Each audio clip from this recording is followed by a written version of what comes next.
All right, what is up, guys? Welcome back to Puck Rock Rangers. This is episode 18. I'm Stefan. This is Palmer. If you haven't been watching, now you know, but you should be watching because it's the number one Ranger show in the world. The world. Anyway, there's a lot to talk about, a lot of heartbreak. So let's get into this.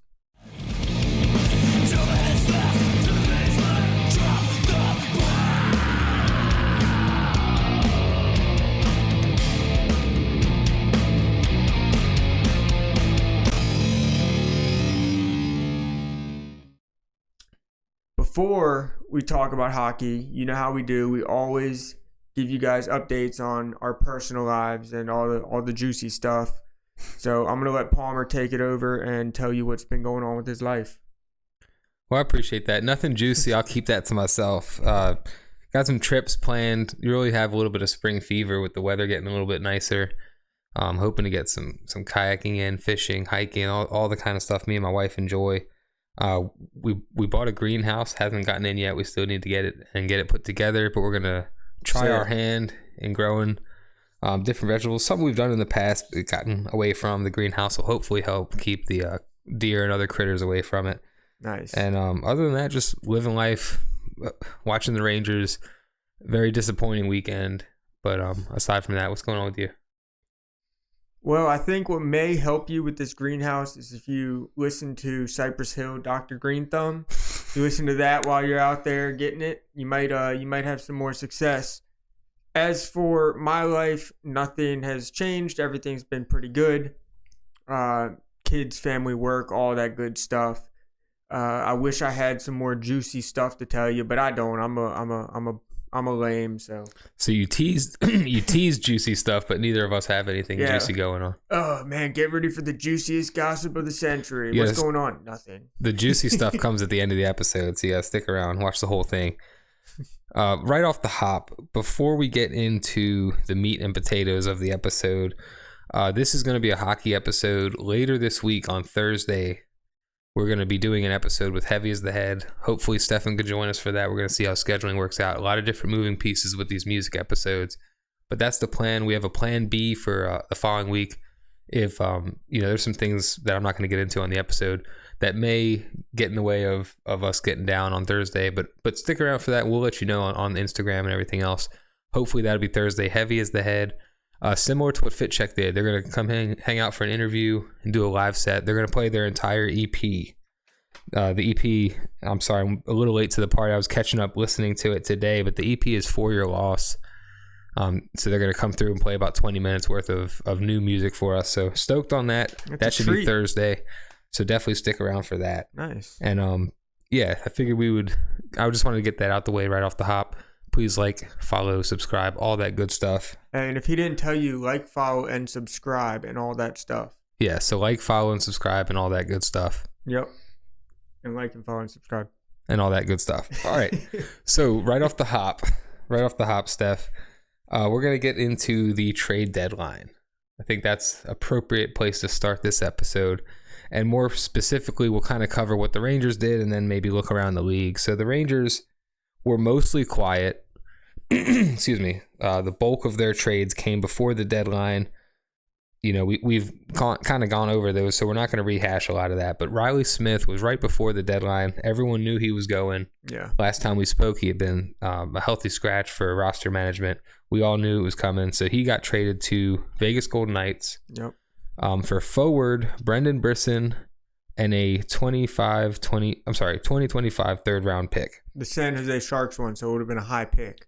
Or a high third round pick. New York instantly flips that pick over to Vancouver for defenseman Carson Soucy. On deadline day, the Rangers make a small move. Recently acquired defenseman Eric Brandstrom, who was part of the JT Miller trade, correct? If I'm not mistaken, it's been a lot. Yes. Yeah, he was a throw-in on the JT Miller trade. He goes to Buffalo for forward Nicholas Abe-Kubel. He was on a cup team, I think, with the Caps or someone else. Guy's been around the league, but really not a major move. Rangers really didn't do a whole lot. Soucy brings some size, some grit, has kind of had a rough season in Vancouver, so maybe he can reemerge. Who hasn't? Scored in his debut, which was kind of cool to see. In the end, it doesn't matter. We'll get into that. But what do you think? Any thoughts on the Rangers' moves, lack of moves? Would you like more? Yeah, no, I don't want more. I think that they did exactly what they should have done.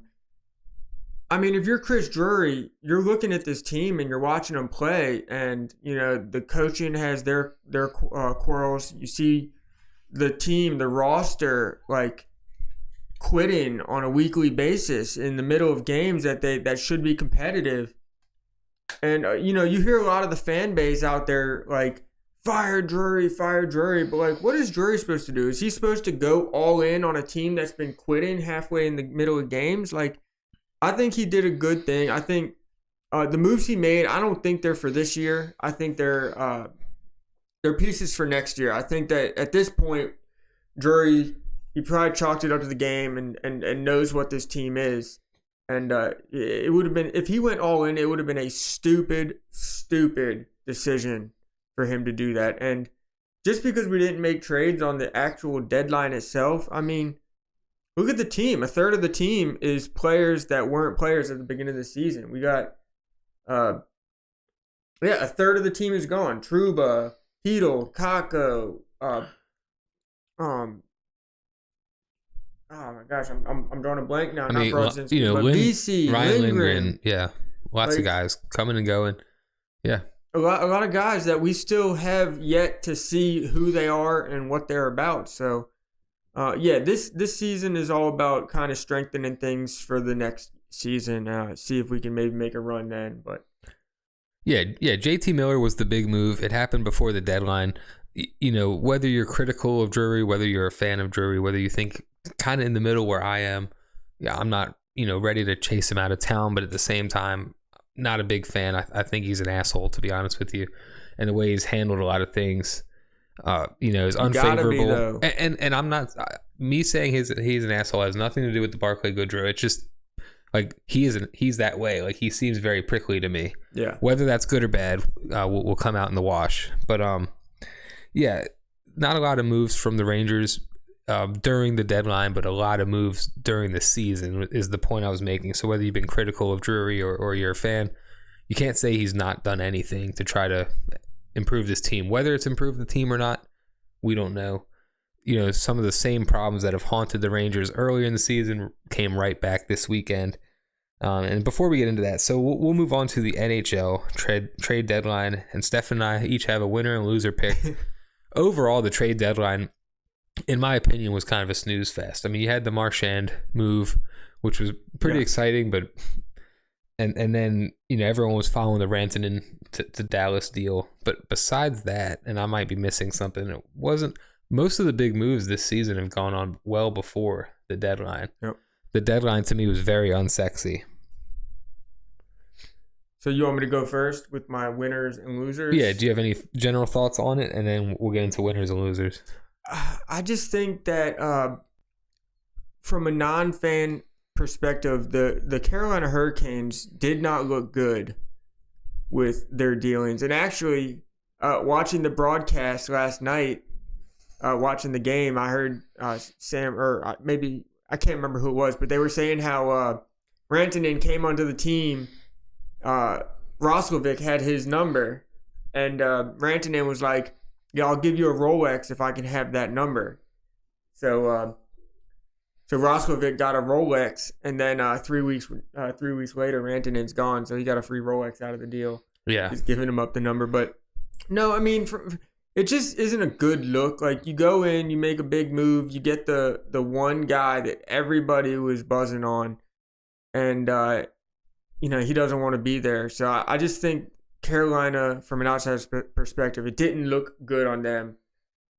But they did get Stankoven, and Stankoven's supposedly going to be a really good player. He's already a really good player, but I think he has much more to prove. He'll probably show a lot more in the years to come and be an actual stud. So pretty much the deal was what Stankoven and a couple firsts. Well, who they get rid of for the first time? It was Necas. Marty Necas for Stankoven is pretty much the deal. pretty much the deal. And for a couple picks, the I almost call them the Panthers. The Hurricanes did not get absolutely hosed, but they're pretty much left holding the bag after this trade, and it doesn't look good. It makes them actually kind of look like a clown show, undesirable fan base, and it's unfortunate because they're we're here in Virginia. I don't they're a divisional rival, but I don't absolutely hate the Canes. But yeah, it definitely made them look like clowns there. So I'll put it this way: I think that if you're in a win right now state of mind, I think it was a bad move. But if you're on a building for the future for a possibility to win a cup in the next 2-3 years, I think it was a great move. Agreed. So pretty much that's how it is. Yeah. Like if you're going to want to win right now, it probably wasn't the best move to make. But. And they're in win now mode. Those first round picks are not going to help them win the cup this year. So, and Rantanen could have or Nietzsche's if they would have kept them. So terrible deal. But let's get into the winners and losers. Was that your loser? That was my loser. All right, so, even though it wasn't much of a loser, it just appears as a loser. All right, so we'll start with losers. My loser, and they are actual losers, is the New Jersey Devils. Yeah, I knew you were going to say that. Hughes and Dougie go out, big injuries. They didn't take a page out of Tampa Bay and Vegas Golden Knights book of the longtime IR. Get that money. Scared money don't make no money. I don't understand why you wouldn't make some kind of move. They made a couple depth moves. And I wrote them down here. Cody Glass, who did score in his debut. Daniel Sprong, who has potential, has had some 20, 25 goal seasons, but has also been in the AHL the last season. And Brian Dumoulin, no big fish, nothing all in. And I know our boy Ace over at Running with the Devils was pretty furious about it. So, absolutely. And I feel like he has a pretty good pulse on the fan base. So I kind of take how he feels as a pretty good guide or gauge for how they did. So definitely losers there. Not huge losers, but just kind of scared to make a move, didn't make a move, and I know the fans are pissed. I think what makes them losers is that they needed pieces so badly and did not go out and get them, and that's what made them the losers. Like, they didn't, get hosed on any deals or anything like that, so you can't say that, they're way worse off now than they were before, but they just didn't do what they needed to do to become a better team, and they've been struggling since the end of December, since they whooped the Rangers. Yeah, so for a team that's really been struggling to hold on to their playoff spot, and their best offensive weapon and best defensive weapon go down, for them really not to, for them to kind of sit on their hands and not make moves, to the delight of Ranger fans and other Metro team rivals, we are probably okay with that. But yeah, just not a good move, not a good look. So let's move on to winners. Let's try to bring it up. There's not going to be a ton of positivity on this episode. I want to hear yours first on the winner. So if you had a clear-cut winner, I want to hear who you decided. So my winner, and there was a couple ways you could have gone. I went with the easy answer, which I think was the easy answer, Florida. They made the biggest, most talked about move, stealing Marchand from an enemy. I'm still dealing with the fact that Marchand is not a Bruin. Yeah, and a side note on the Marchand thing, I still stand by. I'd like to see Chris Kreider stay and finish as a Ranger, but seeing Marchand leave the Bruins kind of made me a little more okay with the thought of Kreider leaving. Players leave teams, and Marchand's proof of that. And then they added Seth Jones. That move in a good system in a team like the Florida Panthers that seem to just take players that are so elsewhere and take them to the next level. Look out. I think that could really turn into a good move. And they picked up a depth goalie. Just made some good solid moves. I thought for a team that won the cup last year, they stayed aggressive and made it kind of a good example for other teams that maybe didn't do the same. So you might disagree with my pick for the biggest winner in this deadline, but I'm going to go with the Bruins. And the reason I'm going to go with the Bruins is because they did something that I wish Chris Drury and the Rangers would do. They saw what their team was. They were kind of in, 1 foot out. Their GM said, no, you guys don't have what it takes. I'm acknowledging the fact that you don't have what it takes. It's time to get rid of some big pieces and move on from this chapter and see what we can do in the future.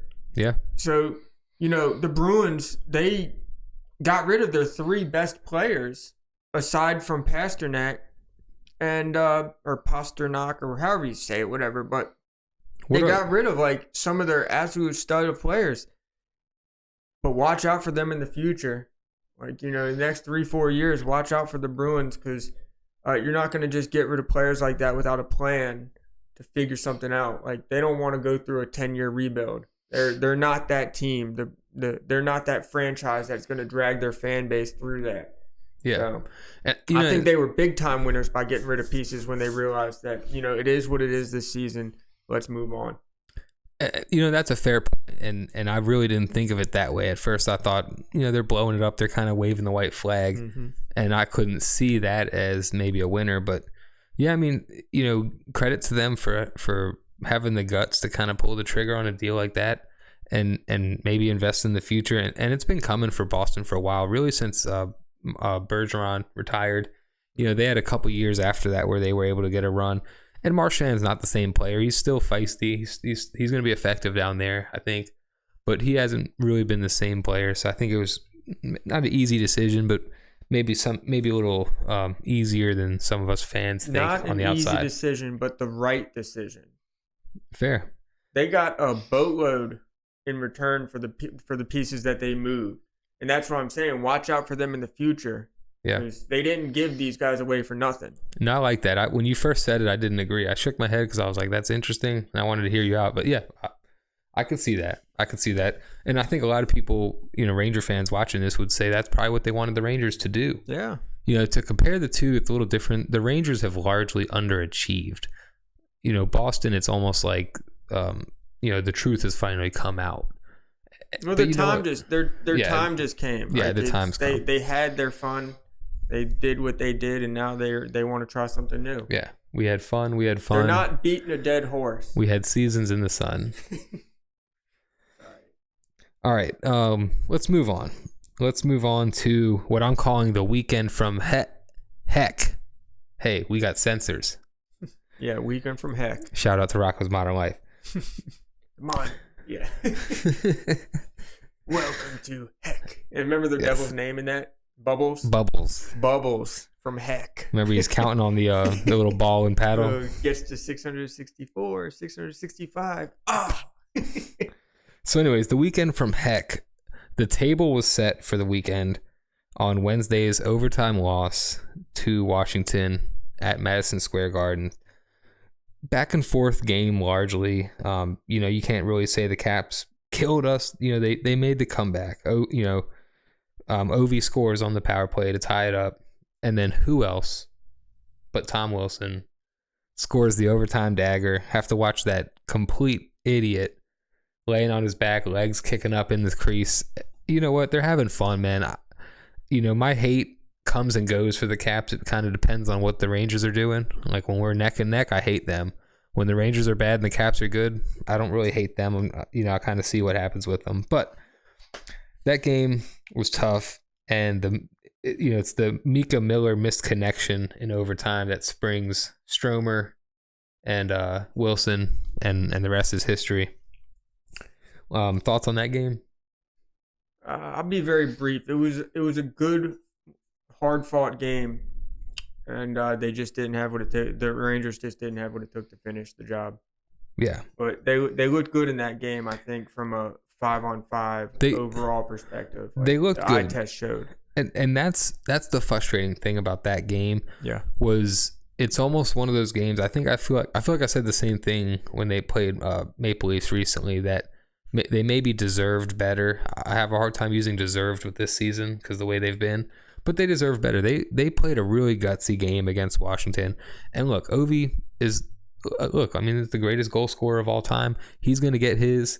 Sometimes you get speed bagged, as they say in Letterkenny, and that's really what happened. So you move on and you take the point reluctantly. But they followed up with just a brutal overtime loss in Ottawa. Your boy. And that one, Brady scores twice, including the overtime goal at the end. The Rangers are up 3-1 going into the third. Really actually up until about 10 minutes into the third, had 3-1 lead.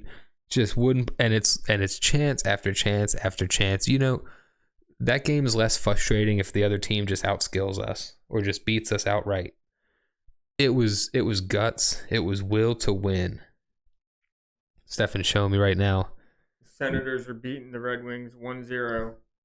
6 minutes left to go in the second. So, but yeah, that game, and you know, I've been through the ups and downs and the highs and lows this season.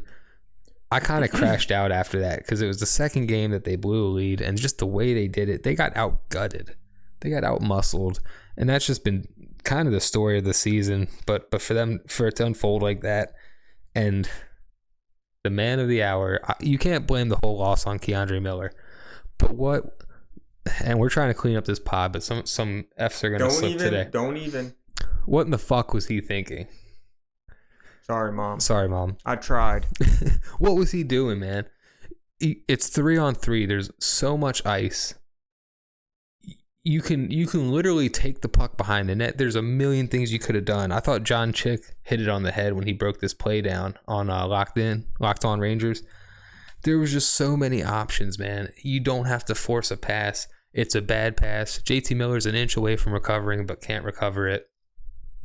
And Stützle picks it up over to his buddy, Chucky, and Chucky makes no mistake. Beat him clean. And you know, to double down on Keandre here, you know, Keandre coughs the puck up in that bad pass and then stands in the middle of the ice, doesn't play the shooter, doesn't play the pass, just stands there like the pylon he is.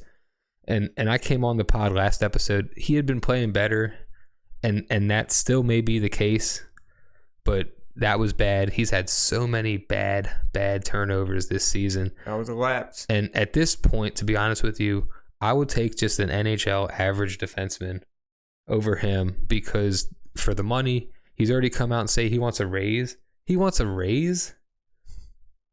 He better get a ladder. I don't understand how he thinks he's getting a raise next season.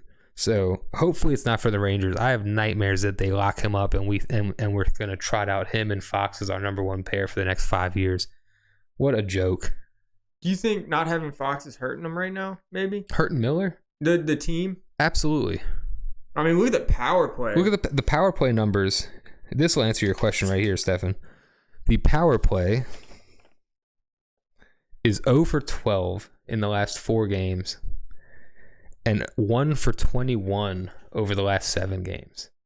Yeah, it's brutal. Yeah, you think they're missing Adam Fox? They're missing Adam Fox. Yeah, and you know, there's some dweeb idiots out there blaming that on Zach Jones. Look, this power play has been bad all season. You miss it. You miss your best player on the power play, the quarterback, and it's going to get worse. You know, Zach Jones is essentially a backup quarterback. You know, like a third string. The way they've been treating him. And yeah, so just bad. And then we get into that's the next game, man. Clobbered. Yeah, I just saw where he flipped the paper and it says clobbered. The first word you see, just clobbering. Absolutely clobbered at MSG. Was that Sunday? Yeah, Sunday against the Blue Jackets. And that game, you know, you take me from the Washington loss, which was just frustrating. I sat there when it happened. I was just like, okay. You know, tough game, tough loss. The Senators game, I was, you know, if I was a younger idiot, I probably would have broke my phone. I mean, it was that kind of anger. I had to just chill out, and I actually went for a walk in the neighborhood for a little while. Last night or on Sunday when it happened, I was just kind of like letting it happen. Like, it was apathy, I think was maybe the word. You know, I was telling Raynell, I was like, screw winning this game. We're not even competing in this game. I mean, we were a couple shorties away from a 7-1 drubbing. And how do you score 2 shorthanded goals in one power play and one penalty kill and not win that game? How is that not a boost? How does that not get the boys going? That was the last bit of happiness that happened in that game.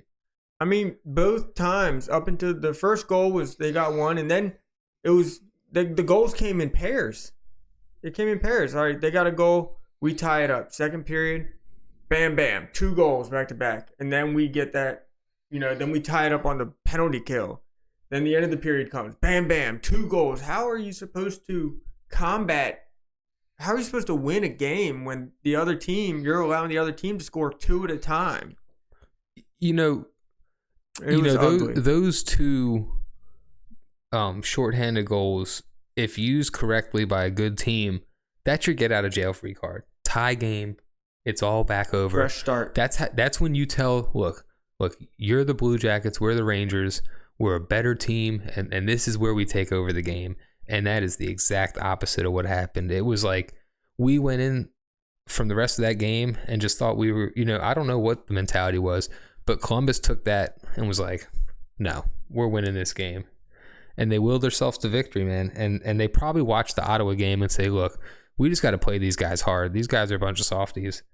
Yep. And that's been the MO all season. Teams know if they pressure the Rangers, if they forecheck hard, if they pressure our D, we're going to make stupid mistakes. If they get a cycle going on us. They get a cycle. I mean, we're looking at shit like, like Kreider takes a shift where he actually skates and everyone's like, ooh, seriously. This is where we're at. Mika makes a hit and everyone's like, ooh, Mika's laying the body. It's hockey. He's supposed to lay the body. It's just ridiculous, man. We tried last episode, there was some positivity, and then you turn the page. We beat the drum last episode. These 3 games coming up, big games. They didn't get the message, man. They didn't get the memo. Like on It's been ugly, and I've been having to watch all the games by myself because Megan, she, since the November-December slump, she just said, I'm not watching this crap. You said, I'm not watching this crap no more. This team is not the team we were watching last year. I'm not watching it. So she hasn't watched a single full game. She might watch like a couple little parts when I'm watching the game, but she hasn't sat down and watched a full game with me because she sees that this team is just not it. And she's not a huge hockey fan. Like, she's not a huge buff. Like, she likes hockey, but she's not in it like that. Well, no, and even she can see that this team is just garbage. Yeah, the pedestrian fans are going to stop paying attention. Probably have already, and if not, they're going to, especially if they don't make the playoffs. We're the sickos. We're going to watch, win or lose, whether they show up or not, for the most part. And it's just been brutal, man. It's been a brutal season, and this weekend really was a reminder of just the flaws this season, the lack of dogs on this team, the lack of battle, no forecheck, and just how generally unlikable this core is. The first couple episodes of this team, we were talking, these guys are our guys, these are our dogs. I'm so out on some of these guys, it's not even funny, man. Yeah. Mika March, everyone's talking about Mika March. I don't give a hoot about Mika March. He gets his goals, he gets his points, he's been on a little bit of a hot streak. He's still nowhere to be found in crunch time. He'll score in the first period. Who gives a bleep? I'm so tired of people championing his recent play. What about the first half of the season? This guy's supposed to be our number 1C. Now he's a second or third line center or a winger. He's a pedestrian. Yep. No, passenger. Sorry, not pedestrian. Yeah. No, this team is they've let us down.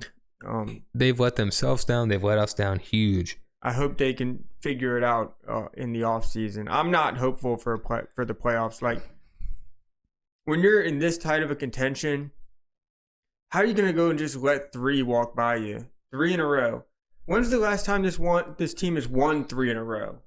December? The Caps loss, it was actually November, and I don't remember the exact date, but it's been longer than that. The Caps loss, look, the Caps are the better team this year. They're bigger, they're better, they're faster, they're just better. They're going to win those games sometimes. It would have been nice to win that one because the boys really did play hard. And that's what was so disheartening about the next 2. It's like they didn't need to steal points from the Caps. Like, win or loss, like, we wanted the points, but the Caps didn't need it. We needed those points against Ottawa. We needed those points about Columbus. And that's what we get. That's the effort we get. They're still taking too many men penalties. Stupid shit like that. I have 2 more questions for you, and then we're going to move on to the next couple games. And then we're going to wrap up because this is starting to become a therapy session. Yeah. So I'm going to ask you, can Laffy bounce back next season? Of course. Of course he can bounce back next season. Will he? Will he bounce back? I don't know. Maybe that. All right. Can he bounce back? So part 2 of my question would be, pave the road for how that happens. How's that happen? We know what he's capable of now. Last season proved what Lafreniere is capable of. He was our best 5-on-5 player through the year, and he was probably our best player in the playoffs except for Igor Shesterkin. I mean, and then for him to come in this year, have a good start, have a hot start, and then after about 2 or 3 weeks of play, just sign that contract and fall off the map. I mean, we know what he's capable of. I don't know if it's a mental thing with him or what's going on, but he absolutely can right the ship. He absolutely can start producing again. We just got it. Maybe it's the coaching. Maybe he's not gelling with the coaching staff or something. I don't have the answer, but it's possible. I think he can, and I hope he does. Yeah, I think that's fair, and I'm pretty down on Laffy, like most of us are. Always been a big fan of the kid. I do think he can bounce back. I think "can's" the right word, because I'm not saying he will. I'm saying he can. It's there for him to do. You know, he strikes me as kind of a vibes guy. Vibes have been dog shit all season.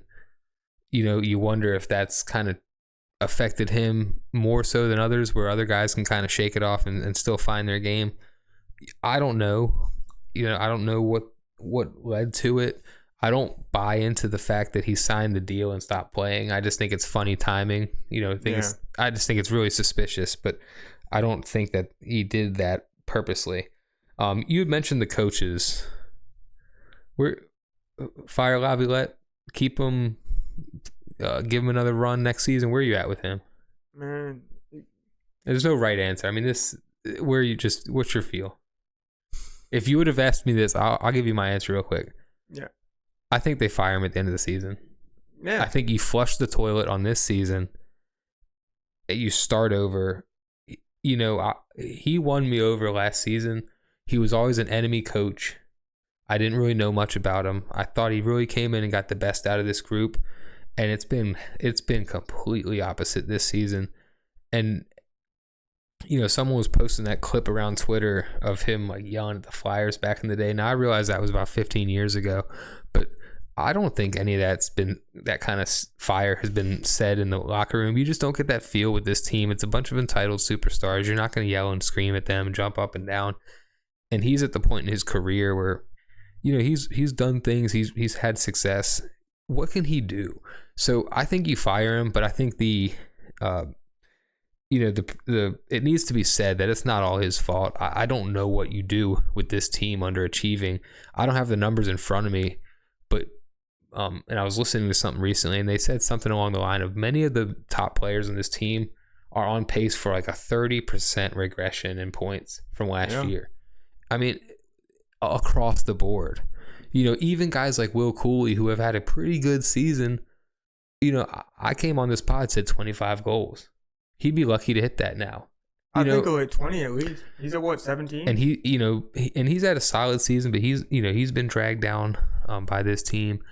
The defense has just been a complete wreck. And I think Laviolette, I think of my dad, you know, Pops always said, you know, if you're not part of the solution, you're part of the problem. And that's it. He's not the problem, but he's not part of the solution. He hasn't been all season. Yeah. So I would think you let him ride it out. I don't see the point in firing the coach with 15 games left or 18 games left, unless you think the next coach is Mike Pekka or someone there, and you want to like give him a little tryout. Otherwise, you fire him the day the season ends and you move on. Yeah, I'm right there with you. He's lost the room. You know, that fiery coach that we all know that video of, like, that he's not, you know, when you get a little bit older, a little bit wiser, you start calming down. And I think that's just exactly what happened. He's calmed down a lot. He's the most winningest American born coach of all time as of right now. Like, he's achieved everything that he could possibly want to achieve. He's even won a Stanley Cup before, but you know, he's probably focusing on other things. Like, he's probably got grandkids and stuff now that he's, you know, worrying about, well, I can't let them see me lose my cool. And, it just comes with the territory. You get older and you start calming down. And I mean, I can't blame him for that, but I don't want that as a coach for the team that I want to have aspirations with.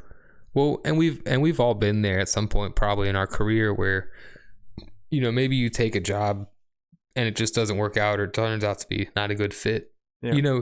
He took the job, of a team that had cup aspirations and just needed to take that final step. And he comes in and the team rallies and they win the President's Trophy his first year. And then his second season, it is just a complete regression. Now, I had friends that were Capitals fans, or have friends that are Capitals fans, that warned me about Laviolette. And I think that was a different situation. And maybe I shrugged it off and said, oh, well, things are different here. I don't know if it's that Laviolette's cursed and that he can't do more than 1 or 2 good seasons. What's he supposed to do on this team? He's coached, he coached a young, hungry Carolina team that won a cup. Rod Brind'Amour was on that team. That was their captain. Think of that team. Yeah. That's not the Rangers. Yeah. He coached a young, hungry Flyers team that made it to the cup. He coached, Forsberg and all the guys in Nashville that made the cup and ran into Sidney Crosby. And then he gets here, and this is what he gets. And it's funny because, probably more than any of the players on this team with Laviolette, I've watched some of the post games, and I've gone from everything from fire this clown to you feel bad for the guy because what's he supposed to do? What's he supposed to say? So I don't think it's all his fault, but I just don't know how you move forward with it. The issues run deep within this team. It wouldn't be a firing. It would be an actual relieving of duties because it would just be a relief. I mean, the problems we have is a 3-headed monster: management, coaching, and roster.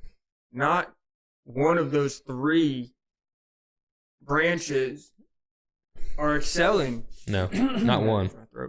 Not one. Yeah, none of them are. Not one of them is excelling. You got to have at least 2 out of the 3, I think, to make some noise. Yeah, it would seem. All right, so let's drive this home. The next 4 games, 3 of which are on the road. The Rangers go on a little road trip. Yeah. Starting off tomorrow, which is Tuesday night. By the time you're watching this will probably come out Tuesday morning. So tonight they are up against the Jets in Winnipeg. We all remember how it worked out last time we played these guys. Yeah, but we also said that they were going to get their heinies wiped by the Capitals, and then they hung in there for that game. So you never know what they're going to do. They might come out and have some pep in their step for that game. You can tell. Make it a close one.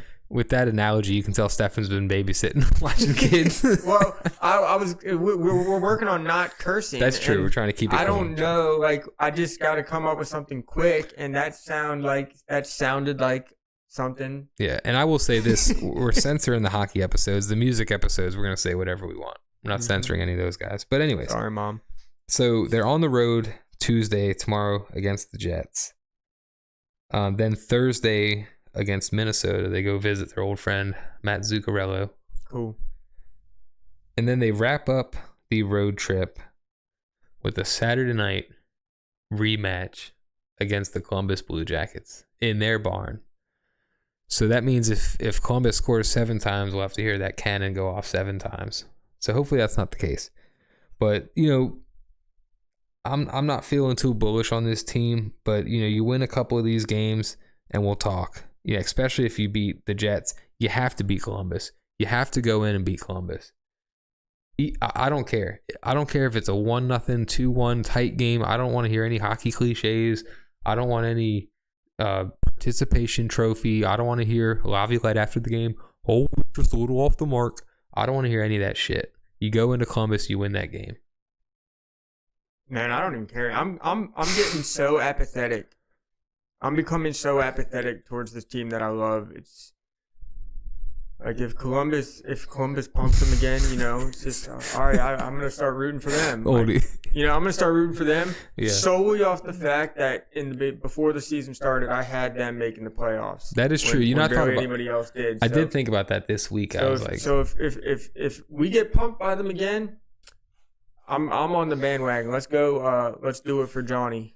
Hey, I might join you there. All right, and then they wrap it up Sunday, or wrap up the week Sunday home against electronic dance music. Oh, no, against Edmonton. Oh, my God. The worst goal song in all of the NHL. Well, the reason I said that is because their abbreviation is EDM. And when I was making my notes, I was like, electronic dance music. Yeah, Edmonton, and that's the team I drew to cover and kind of refused to recover. I guess here, I'll cover them real quick. They traded and got Trent Frederick. I was pretty stoked on that. They didn't trade and go get a goalie, so I consider them losers of the deadline. And there's your Oilers minute. Anyways, so that wraps up the next couple games until the next episode. Did you have any last thoughts or remarks? Anything you're looking forward to on these games? Are you completely checked out? It is what it is. If they win, that'll be cool. But like I said, I'm just apathetic towards it. It's hard. It's hard for me to root for this team, knowing that even if they do squeak into a playoff spot, I don't see them making it out of the first round with this current setup and this current hypeness. It just is what it is. Now I'm looking forward to next year. I really am looking forward to next year. I think it's going to be an interesting offseason. That no matter what happens, it's going to be interesting. Lots of moving pieces. It has to, because you can't run it back like this after the way it's gone this season. So I guess that wraps up the hockey talk. I'm going to say again that we're planning on an episode Thursday this week with Richmond hardcore band Heavy as the Head. These guys, we're going to play a music video on that episode too. So they got a music video and an EP out. Again, the EP is For Your Loss, which has not come out yet. I meant to put the date down. I want to say it's March 23rd. Those guys can correct me on Thursday. Sweet, so you get a sneak peek. Yeah, you'll get a sneak peek. And they're going to play the whole EP for us in the studio. So that'd be a good time. Stick around, hockey fans, music fans. Check these guys out. They're local musicians. And they're doing it for the love. There's really no money involved, so DIY till you die, as they say. That's all I have. Please like, follow, subscribe. We're on X or Twitter, whatever you want to call it. We're on the Instagrams. We're even on Facebook in case your grandmother wants to look into us. And the TikTok. Are we back on the TikTok? Yeah, we're back on the TikTok. I don't know how, but we are. We are back on the TikTok, and you don't stop. So, check us out. That's really my whole spiel. Cool, man. I got nothing else, so forever hold your peace. Until next time. All right, take it easy, guys.